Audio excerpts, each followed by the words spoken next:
अस्सलाम वालेकुम नाज़रीन।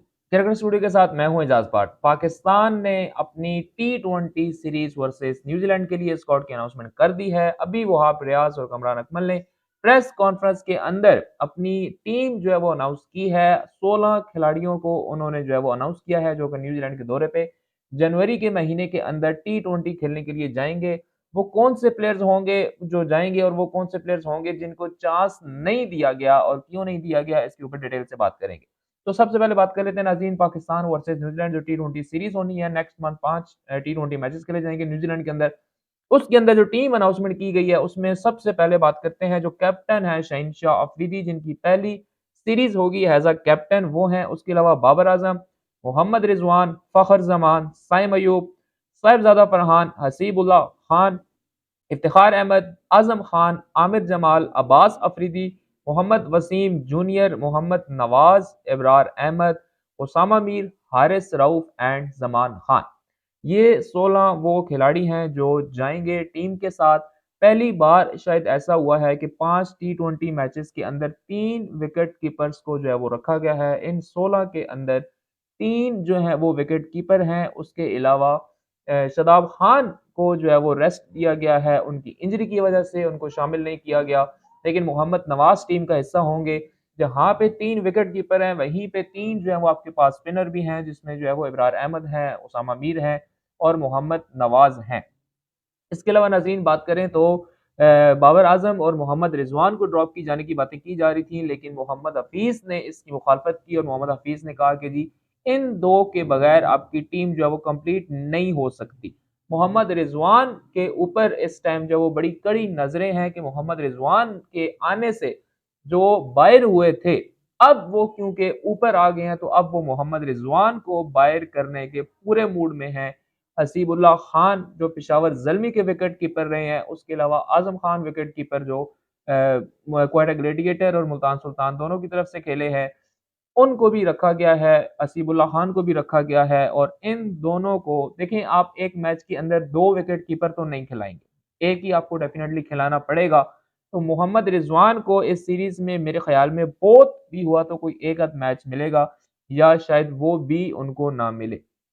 उसके अलावा नाज़रीन उसामा मीर, इब्रार अहमद, मोहम्मद नवाज, 3 स्पिनर्स को लेकर जाने की मेरे ख्याल में कोई ज़रूरत नहीं थी और मोहम्मद नवाज की कोई जगह नहीं बनती थी।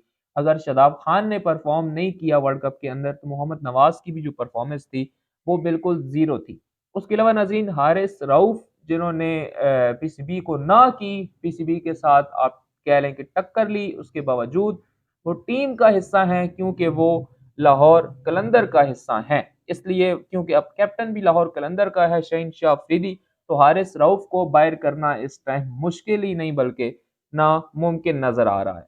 उसके अलावा कुछ यंग टैलेंट साइम अयूब, साहिबजादा फरहान जिनको मौका दिया गया, आमिर जमाल जिन्होंने अभी पहले मैच के अंदर टेस्ट मैच के अंदर अच्छी परफॉर्मेंस दी और अब्बास अफरीदी भी हैं जो अच्छी परफॉर्मेंस की उम्मीद जो है वो जिनसे की जा रही है। उसके अलावा एक ज़मान खान को जो है वो मौका दिया गया है, ज़मान खान भी इस टीम का हिस्सा होंगे।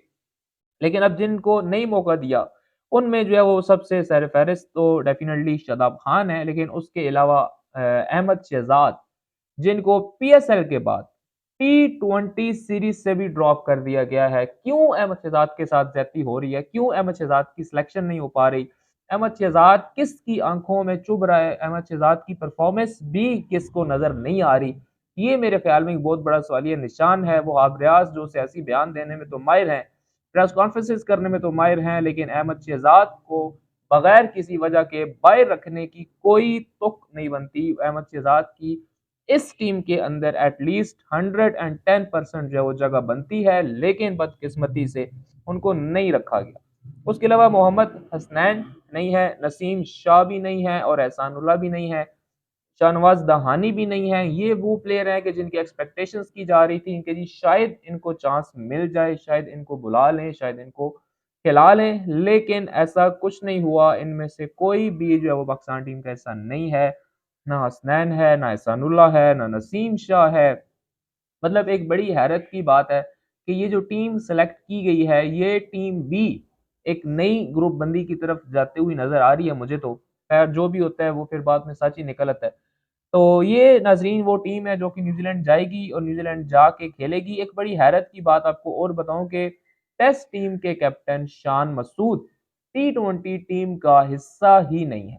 ये एक और मेरे ख़्याल में आज सेलेक्टर्स ने जो है वो मज़ाक किया है और मुझे समझ नहीं आई कि वहाब रियाज़ के साथ जो है वो कमरान अकमल प्रेस कॉन्फ्रेंस के अंदर क्या कर रहे थे। हालाँकि सारी अनाउंसमेंट, सारे क्वेश्चन आंसर जो थे वो जब वहाब रियाज़ ने करने थे, तो फिर सिर्फ़ आपने सीट के ऊपर बैठ के शायद ये बताना था कि भई अगर आज कोई नहीं है या अगर कल को कोई नहीं होगा तो वो उसकी वजह मैं ही होऊँगा जो साथ वाली सीट पे बैठा हुआ हूँ। तो ये नाज़रीन एक मेरे ख़्याल में पाकिस्तान क्रिकेट के अंदर बहुत बड़ी तब्दीलियाँ आ रही हैं और इससे आगे भी बहुत बड़ी तब्दीलियाँ आएँगी, जो हमें इस तरह के सिनेरियोज़ नज़र आएँगे। स्पेशली शादाब खान को यहाँ पे मिस करना मेरे ख़्याल में उनके साथ ज़्यादती है। अहमद शहज़ाद को यहाँ पे मिस करना उनके साथ तो सबसे बड़ी ज़्यादती है, ये नहीं होना चाहिए था। और उसके अलावा एक टीम के अंदर 3 विकेट कीपर, ये बड़ी हैरत की बात है। आज़म खान की फ़िटनेस को साइड पे कर दिया गया, उनकी स्किल्स को देखा गया। तो यानी ये कि अगर उनको खिलाया जाता है और वो विकेट कीपिंग नहीं कर पाते और वो नंबर 6 के ऊपर आके अगर 2 छक्के मार जाते हैं, तो टी20 के अंदर जब एक बंदे को आप नंबर 6 पे भेजेंगे, तो वो वहाँ पे 100 तो नहीं करने वाला। नंबर 6 के ऊपर तो क्या होता है 2 ओवर रह गए, 4 ओवर रह गए, तो अगर वो 2-4 छक्के मार भी देगा और ऊपर से आपको 2-4 कैच छोड़ देगा, 2-3 स्टंप्स छोड़ देगा तो ख़ैर है। स्किल्स मैटर करती हैं, फिटनेस जो है वो मैटर नहीं करती। अगर फिटनेस मैटर नहीं करती थी तो शर्जील खान को क्यों नहीं खिलाया? शर्जील खान क्या आपका मैच विनर नहीं है? क्या शर्जील खान आज़म खान जैसा ओपनर नहीं है? क्या शर्जील खान छक्के नहीं मार सकता आज़म खान जैसे? सारा कुछ कर सकता है ना, लेकिन उसको चांस नहीं दिया गया। क्या अहमद शहज़ाद जो है वो हिटिंग नहीं कर सकता? क्या अहमद शहज़ाद जो है वो उस तरह के छक्के नहीं मार सकता था? क्या अहमद शहज़ाद ने रिसेंटली परफॉर्मेंसेज़ नहीं दी थी? सारा कुछ हुआ था, लेकिन बदकिस्मती ये कि इस टाइम अहमद शहज़ाद के साथ जो है वो पता नहीं कौन से जन्मों की जो है वो उसको सज़ा दी जा रही है और उससे बदला लिया जा रहा है। ये एक बड़ी हैरानी की बात है।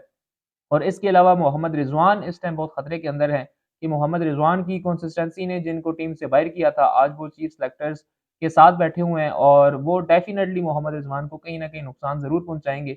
और उसके अलावा बाबर आज़म पे भी क्योंकि ये चीज़ उठाई गई थी कि जी उनको भी हमने किसी तरीके से बाहर करना है, तो उनके लिए भी खतरे की घंटियाँ मेरे ख़्याल में बजना शुरू हो चुकी हैं। और अब जो है उन दोनों को परफ़ॉर्मेंसेज़ देनी पड़ेंगी और परफ़ॉर्मेंसेज़ देने के बाद भी इस चीज़ का डर रहेगा कि कहीं इनको रेस्ट के नाम पे अगली सीरीज़ से जो है वो बाहर ना कर दिया जाए। तो ये थी नाज़रीन अभी तक की रिसेंटली अपडेट। अगर हमारे चैनल के ऊपर नए हैं तो हमारे चैनल को सब्सक्राइब करें। बहुत जल्द मिलेंगे इंशाल्लाह अपनी अगली वीडियो के साथ। तब तक के लिए अल्लाह हाफ़िज़।